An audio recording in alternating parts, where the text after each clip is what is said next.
Welcome to my channel Afroza dot সম্রাট kitchen. আজকে আমি বানাবো বাটা মাছের ঝোল। গরমের দিনে অন্য স্বাদের সহজ ও সুস্বাদু রেসিপি।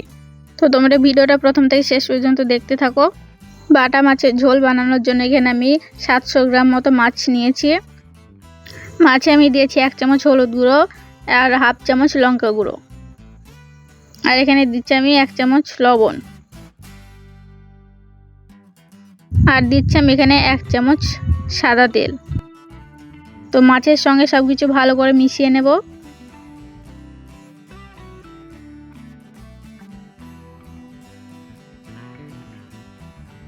এবার আমি মাছগুলোকে ভালো করে ভেজে নেব। তার জন্য কড়াই গরম করতে বসিয়ে দিয়েছি।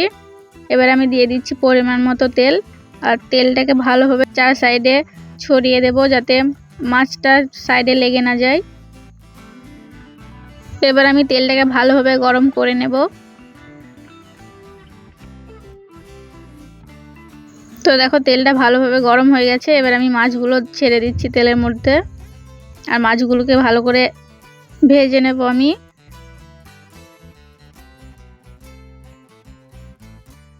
তো দেখো মাছগুলো এক সাইডে ভাজা হয়ে গেছে। এবার আমি মাছগুলোকে উল্টে দিয়ে অপর সাইডটাকেও ভালো করে ভেজে নেব।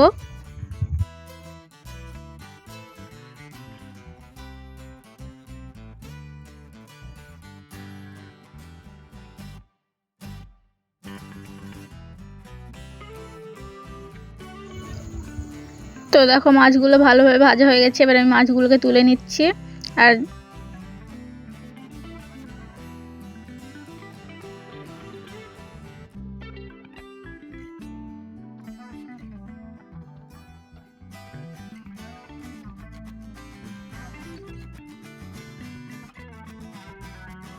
একইভাবে বাকি মাছগুলো আমি ভেজে নেব।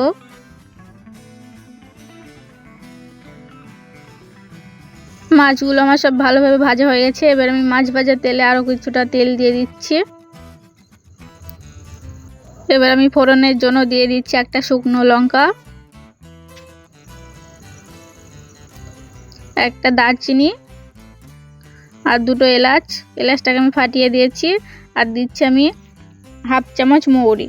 তোমরা এখানে 5 ফোড়নও দিতে পারো কিংবা গোটা জিরে। তো ফোড়নটা কিছু সেকেন্ডের জন্য ভেজে নেব।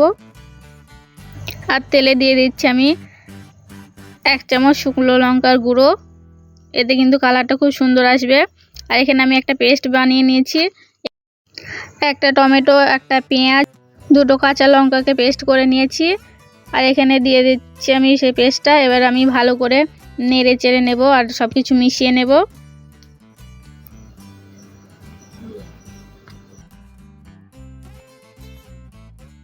এবার আমি এই মশলার মধ্যে দিয়ে দিচ্ছি 1 চামচ আদা রসুনের পেস্ট।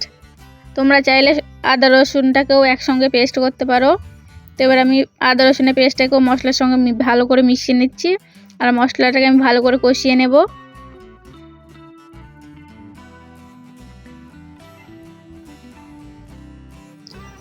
মশলাটা কিন্তু ভালোভাবে কষানো হয়ে গেছে। এবার আমি এখানে দিয়ে দিচ্ছি দুটো ছোট সাইজের আলু আমি কেটে রেখেছিলাম। তো আলুটাকে আমি দিয়ে দিচ্ছি মশলার মধ্যে, আর আলুর সঙ্গে মশলাটাকে ভালো করে মিশিয়ে নেব।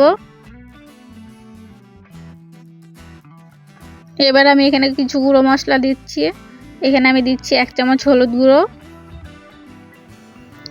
1 চামচ জিরে গুঁড়ো, আর 1 চামচ ধনে গুঁড়ো।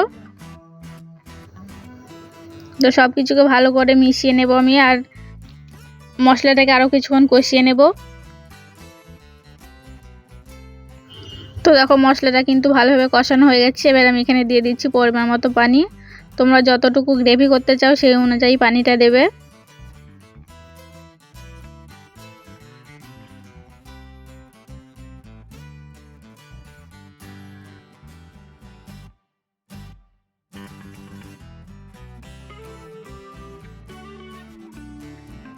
তোমার পানি দেওয়া হয়ে গেছে। এবার আমি এখানে দিয়ে দিচ্ছি 1 চামচ লবণ। যেহেতু মশলা কষানোর সময় লবণ দিইনি, তো এখন আমি লবণ দিয়ে দিচ্ছি। এবার আমি ঢাকনা দিয়ে লো ফ্লেমে আলুটাকে সিদ্ধ করে নেব। তো আমি এখানে 10 মিনিট মতো আলুটাকে সিদ্ধ করে নিয়েছি। এবার আমি তোমাদের ঢাকনাটা তুলে দেখিয়ে দিচ্ছি।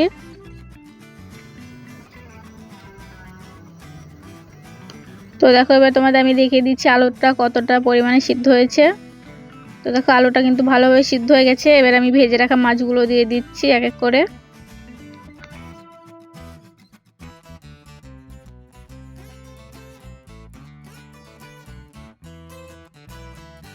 মাছগুলো আমার সব দেওয়া হয়ে গেছে। এবার হালকা হাতে মাছগুলোকে ঝোলের সঙ্গে আমি মিশিয়ে নিচ্ছি।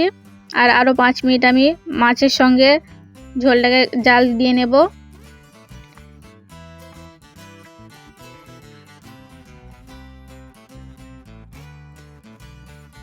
তো দেখো আমাদের কিন্তু বাটা মাছের ঝোল একদম রেডি। এবার আমি গ্যাসটাকে বন্ধ করে ঢেলে নেব। তোমরা চাইলে কিন্তু ধনেপাতাও ছড়িয়ে দিতে পারো। তো দেখো আমাদের বাটা মাছের ঝোল গরমের দিনে অন্য স্বাদের সহজ ও সুস্বাদু রেসিপি রেডি হয়ে গেছে। তোমরা কিন্তু গরমের দিনে একবার হলেও এরকমভাবে এই রেসিপিটা বাড়িতে বানিয়ে ট্রাই করো। আর আজকের ভিডিওটা কেমন হয়েছে আমাকে কমেন্টে জানাবে।